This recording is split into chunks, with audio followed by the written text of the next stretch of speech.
Hey everyone, welcome back. Today I'll show you how to rename a Google Sheets link.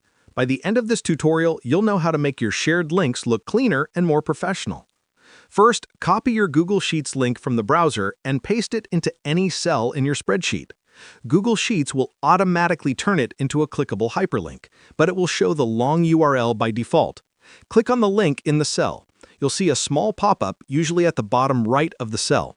Look for the pencil icon and click it. If you don't see it immediately, hover over the link until it appears. After clicking the pencil icon, you can edit how the link appears. Type a descriptive name like Budget 2024 or Team Document. Once done, click Apply. The cell will now show your new link name instead of the raw URL. If you need to change it again, just repeat these steps. That's it. Your spreadsheet now looks more organized and easier to use. If you found this tutorial helpful, like and subscribe for more tips. Drop a comment if you have questions or want to see more Google Sheets tricks. Thanks for watching.